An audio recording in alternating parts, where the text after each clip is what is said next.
ज्वाला सो जीवन मुरझायल, ज्वाला सो जीवन मुरझायल। श्यामा बिनु शीतल होयत कोना, तृष्णा नागिन के विष के लहर अनकर कर शीतल होयत कोना। ज्वाला सो जीवन मुरझायल, ज्वाला सो जीवन मुरझायल।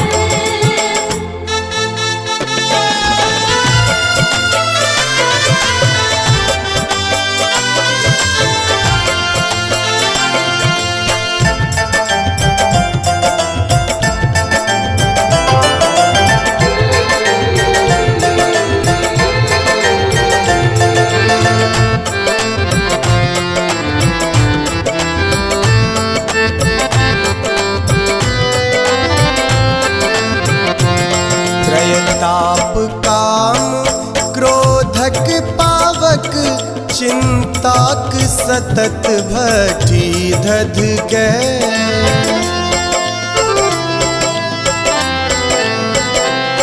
त्रयताप काम क्रोधक पावक, चिंताक सतत भट्ठी धध गए।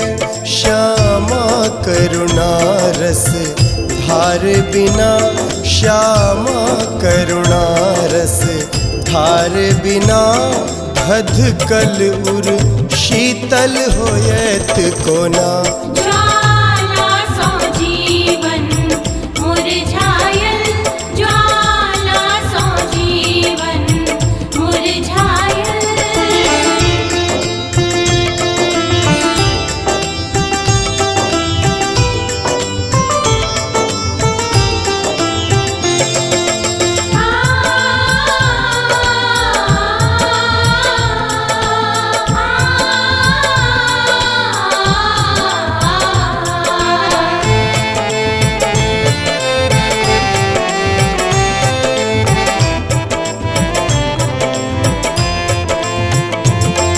अमृत में हुनक चरण युग सो, अहदी मन सदिखन विमुख रहे।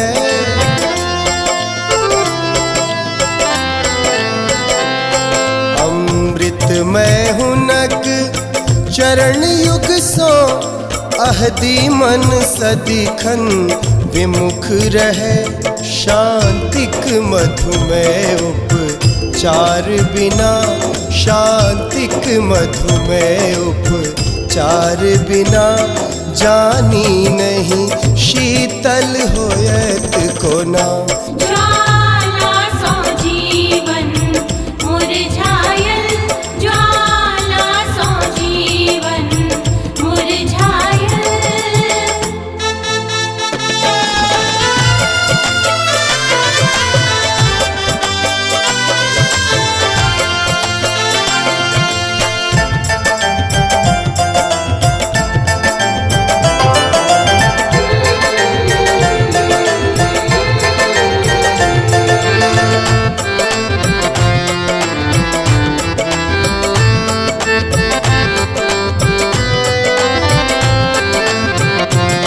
जननी काली कांतक मन के, पद भक्ति सुधा सो सरस करू।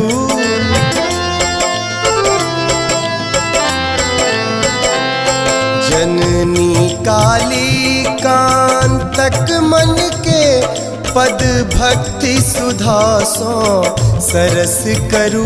स्नेहक नैने नहीं ताकब तो, स्नेहक नैने नहीं ताकब तो।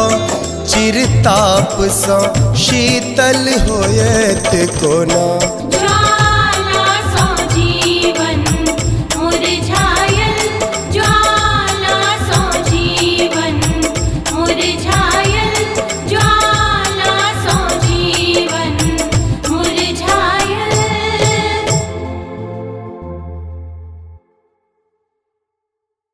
सब्सक्राइब करू विजय एंटरटेनमेंट चैनल के आ घंटी के निशान के जरूर दबाओ हमरा सबक वीडियो सबसे पहले देखबा के।